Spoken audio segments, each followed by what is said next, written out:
வணக்க நண்பர்களே, நாங்கள் வெறுமிசல் கத்தோ செய்ய போகிறோம். ஏற்கனவே கேக்கு வாங்கி வச்சுக்கிறோம். இது இப்படியே 2ஆக வெட்டினபடி வந்திருக்கு.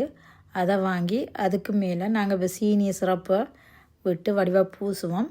இதுதான் வெறுமிசல்னு சொல்லி மரோனியான் இது எல்லாம் மிக்ஸ் பண்ணி வந்திருக்கு. பாருங்கள், அதை வெட்டி காட்டுறோம். இந்த பக்கெட்டுக்குள்ளேயே எல்லா கலவையும் கலந்தபடி இருக்குது. இதை நாங்கள் இனி இடியப்பொருளில் போட்டு இப்படி புளிஞ்செடுப்போம். இதுக்காண்டு சொல்லி புளிகிறதுக்கு ஒரு கேக் அச்சு போல் இருக்குது. அதால் புளிஞ்சு இப்படி வடிவாக எடுத்துட்டு இதுக்கு மேலே அடுத்த கேக்கையும் துண்டையும் வச்சுட்டு இதுக்கு சீனி சிறப்பை நாங்கள் வடிவாக பூசணும்.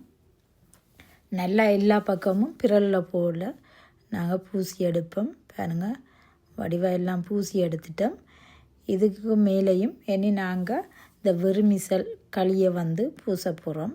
பாருங்கள், அதையும் நாங்கள் இடியப்பொருளில் போட்டு வடிவாக புளிஞ்சு இதாண்டுவோம். இப்படியே எல்லாத்தையும் பூசி இருக்கிறோம். பாருங்கள், இப்படித்தான் நாங்கள் இடியப்ப இதில் புளிஞ்சு போட்டு இனி இதை நாங்கள் வெட்டி சாப்பிட போகிறோம். பாருங்கள், இப்படி இருக்கான்னு சொல்லி இதை நாங்கள் துண்டுகளாக எங்களுக்கு ஏற்ற மாதிரி டிசைனில் வெட்டி எடுக்கலாம். இப்போ வெட்டிட்டு நாங்கள் பாருங்கள் சாப்பிட போகிறோம். இதுதான் வெறுமிச கத்தோ.